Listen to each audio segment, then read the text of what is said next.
नमस्कार, आप सभी का स्वागत है फिर से एक न्यू टॉपिक में, जो कि आपके कॉलम एंड स्टड का तीसरा पार्ट है, जिसमें आज हम लोग समझेंगे यूलर फॉर्मूला को, कि यूलर फॉर्मूला का हम लोग कहां पर इस्तेमाल करते हैं। यदि हम इसको हिंदी में समझें तो इसे आयलर सूत्र भी कहते हैं, आयलर सूत्र या यूलर फॉर्मूला। तो यूलर फॉर्मूला कॉलम की चार अवस्थाओं या चार कंडीशन के आधार पर हम लोग इसको समझते हैं। लेकिन उसको समझने, चार कंडीशन को समझने से पहले समझते हैं कि कॉलम को कितने प्रकार से बांटा गया है। तो एक मतलब कॉलम को जो बांटा गया था वो था आपका तीन प्रकार से, और इन तीन प्रकार के अंदर भी कई पार्ट दिए थे। तो सबसे पहला जो भाग था वो था कॉलम को भार के आधार पर बांटा गया था, कि कॉलम पर कौन कौन से भार लगते हैं।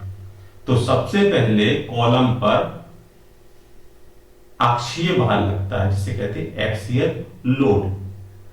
दूसरा, कॉलम के ऊपर लगता है उत्केंद्रक भार या इसेंट्रिक लोड।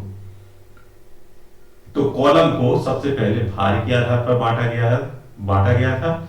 नंबर एक, कॉलम पर अक्षीय भार लगता है।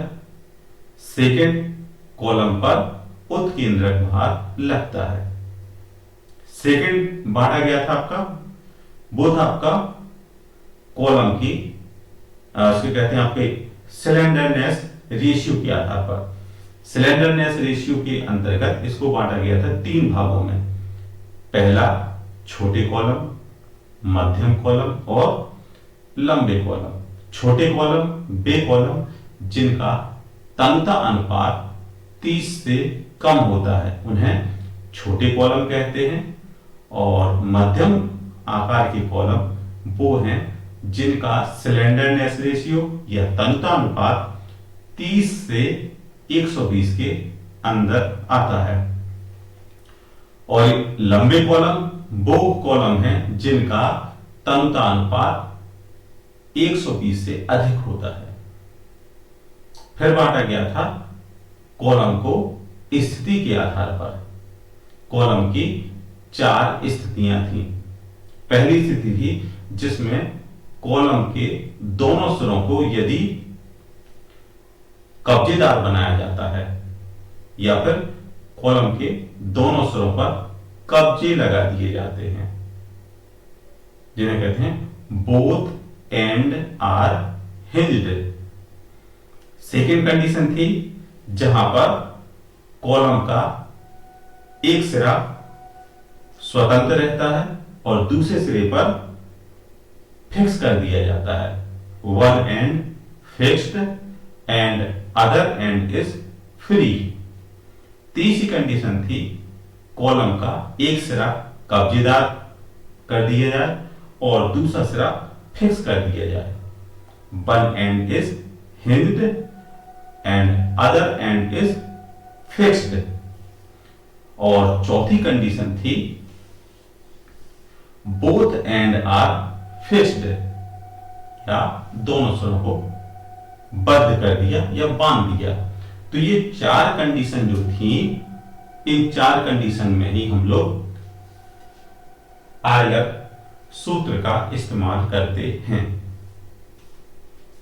तो सबसे पहले आयलर फार्मूला कॉलम या स्टड के लिए लागू होता है जिनकी लंबाई उनके व्यास के 30 गुना से अधिक होती है।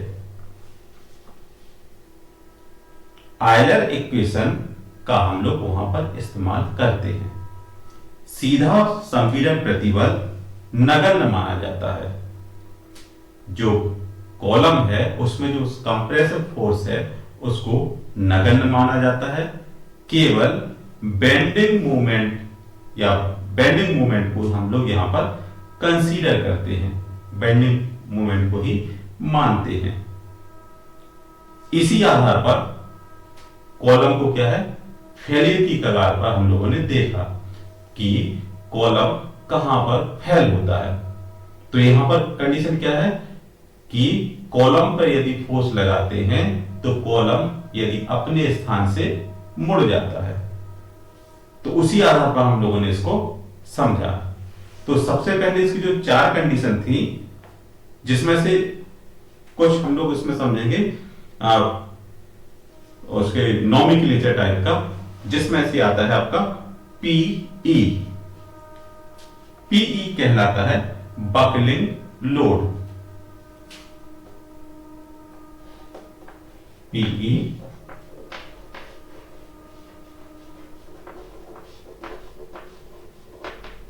बकलिंग लोड कहते हैं इसको, ठीक है। इसे कहते हैं बहकाव भार, ठीक है। फिर इसके बाद आता है एल। एल क्या है, कॉलम की लंबाई, ये आपका स्मॉल एल।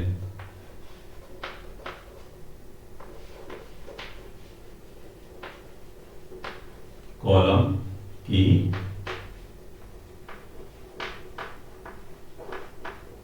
लंबाई। कैपिटल एल, कैपिटल एल कहलाती है कॉलम की समतुल्य लंबाई।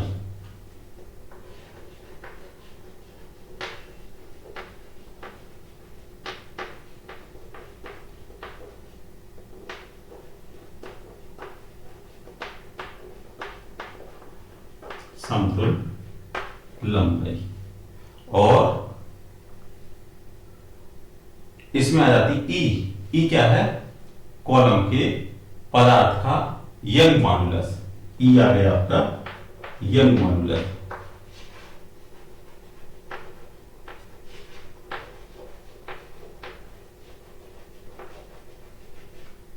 Young modulus. तो इसमें जो फार्मूला आता है वो आपका पीई। पी क्या है आपका, बकलिंग लोड। तो पीई बराबर होता है यहां पर पी ई इक्वल टू, यह आ जाती है आपकी पाई square E I upon capital L square. ये आ जाता है आपका यूलर फॉर्मूला। तो ये मेन, इसको याद रखना है आपको, यूलर फॉर्मूला को। तो यूलर फॉर्मूला क्या है आपका, पाई square E I upon capital L square. अब इसमें से इसकी जो चार कंडीशन थी उनको समझेंगे। तो चार कंडीशन में पहली कंडीशन थी कि यदि कॉलम के दोनों सिरों को क्या किया, कब्जेदार बना दिया। तो जब दोनों सिरों को कब्जेदार बनाया तो पहली हमारी यहां पर इसको लिखेंगे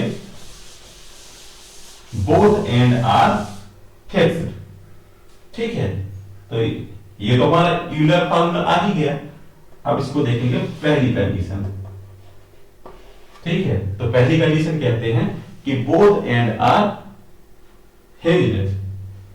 तो both end are hinged, both end are hinged. जब दोनों सिरों को कब्जेदार बना दिया जाता है तो वहां पर हम लोग क्या करते हैं, L equal to small L का इस्तेमाल किया जाता है। कैपिटल L इक्वल टू ये आ गया। तो जहां पर कैपिटल एल का इस्तेमाल किया है वहां पर क्या करेंगे, स्मॉल एल का यूज करेंगे। तो जब स्मॉल एल का इस्तेमाल किया तो यहां पर फार्मूला क्या बन के आएगा, देखिए इसमें PE. PE equal to pi square E I, pi square E I upon L square. ये हमारा फार्मूला बन के आ जाएगा। अब यदि हम सेकंड सिचुएशन लेते हैं तो सेकंड सिचुएशन में कहते हैं कि जब एक सिरा फिक्स हो और दूसरा सिरा क्या है, फ्री हो, जिस कहते हैं one and fix other end free. तो यहां पर जो एल होगी वो एल हो जाएगी हमारी 2L के बराबर।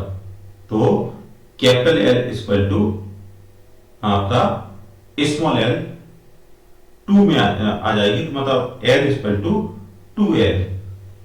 इसको कहेंगे one end fixed, one end is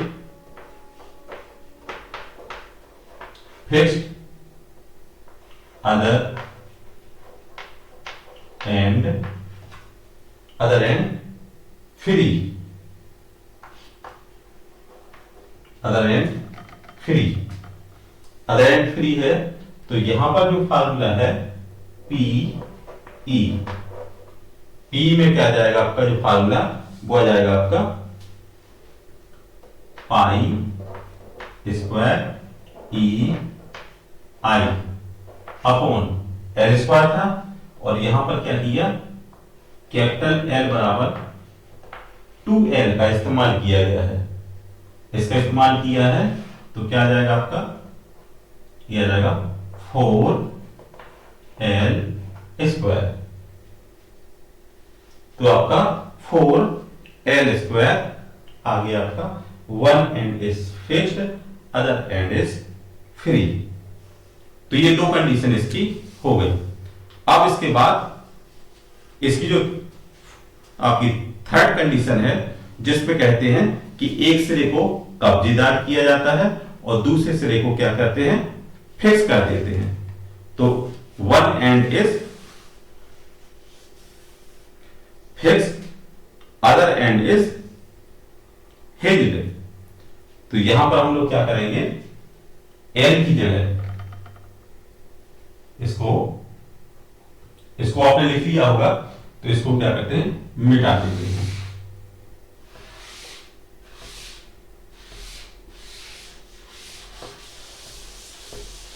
ये आ गया आपके यहां पर। तो पहला क्या है कि एक सिरा फिक्स है और दूसरा सिरा क्या किया, कब्जेदार कर दिया है। तीसरी कंडीशन में one end are fixed and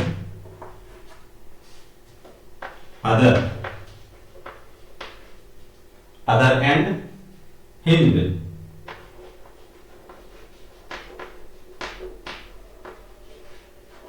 other end hinge. तो यहां पर कैपिटल एल इक्वल टू, यहां पर लेते हैं स्मॉल एल अपॉन 2।